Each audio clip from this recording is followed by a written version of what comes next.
In this video, we're going to talk about your incentives. So if you've gone to the trouble of figuring out who these living, breathing human beings are that are your audience, give them things that they actually want.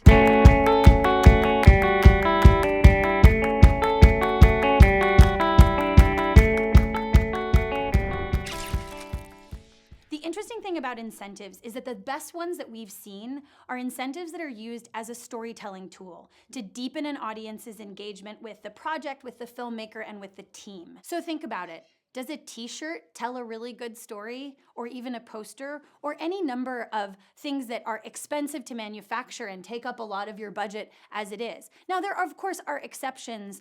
We know that genre fans tend to like really cool limited edition posters and sometimes t-shirts, but you would know that about your audience because you've been interacting with them, and you'd be prepared and budgeted to address the amount of time, energy, effort, and money that those kind of incentives can take.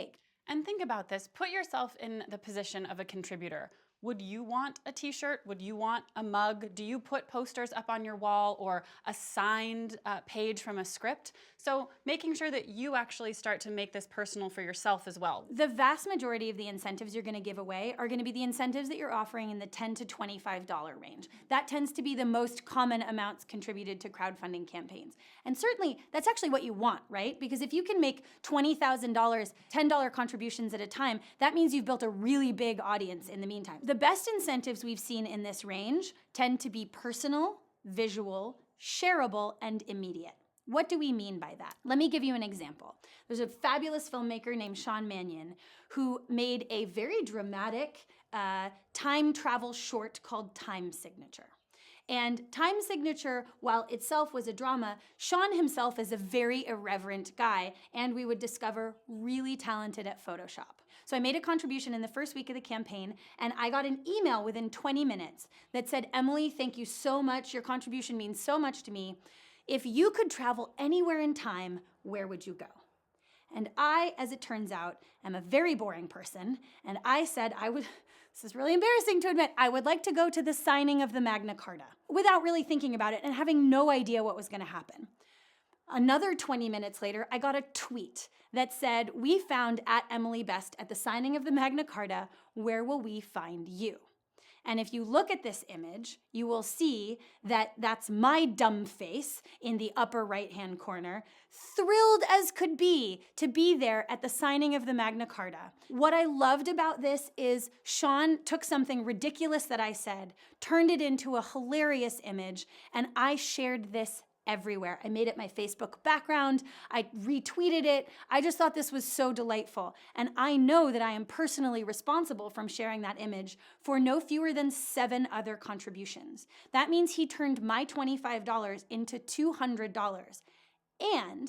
But for the delivery of the film, he had already fulfilled the incentive he promised me. The other thing he did was demonstrate momentum because, so I got one of these images and he posted it on his film's Facebook page. And once I discovered that all of these images were being gathered on his Facebook page, I would go back and visit his Facebook page over and over, waiting for Erica's image to come up. So he fulfilled the incentives immediately, he demonstrated momentum, and he turned me into an evangelist like that. And let's just be clear really quickly. There is a really terrible, not thoughtful way to do this, and we've seen those too. This has to make sense for you and for your film, and you need to be demonstrating a certain talent. Sean happens to be brilliant at Photoshop and demonstrated to me that I can trust him as an artist. And the other piece about incentives is that if someone is contributing to your crowdfunding campaign for your film, they want to see your film. So figure out how they're going to see that, whether that's a downloadable link or a password-protected link or a backers-only screening. It costs a lot to make a lot of DVDs and send them out. And figuring out what your timing is. Does that happen when you get into your first festival? And I will say this, if you do get picked up by a distributor, pretty much every distributor now is used to dealing with a crowdfunded film. They're not going to take care of your film deliverables for you.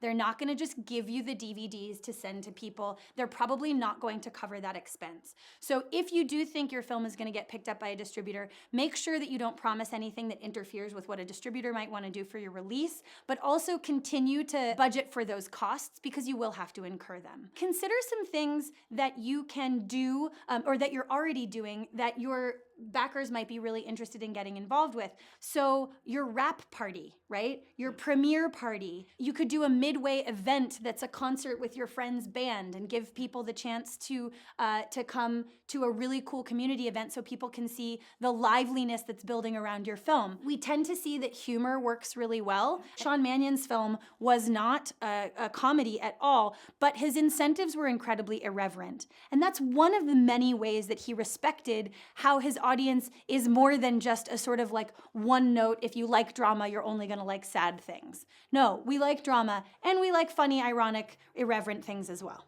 And another thing to consider in your incentives is inviting people to join you during your production process. So we sort of take it for granted that eating out of a styrofoam container at a plastic table is like maybe not that much fun. But someone who that's not their daily life or that they get to do very often, that would be something that would be really cool. So invite them to set, whether they can be an extra. And I will tell you, if someone pays to be an extra in your film, they will show up on time, they will stay where you put them, and they will turn their cell phone off, and they will come back on the second day so your continuity isn't messed up. And it will be a really fun thing that you can take lots of pictures of, to share, and things like that. So in this video, we covered incentives and how to be thinking about your contributors and what they actually want, and best practices for what those incentives could be. In the next set of videos, we'll cover how to make a really effective pitch video, all of the organization that goes into a successful campaign, what to do during the inevitable lull. So stick around and we'll see you in the next video.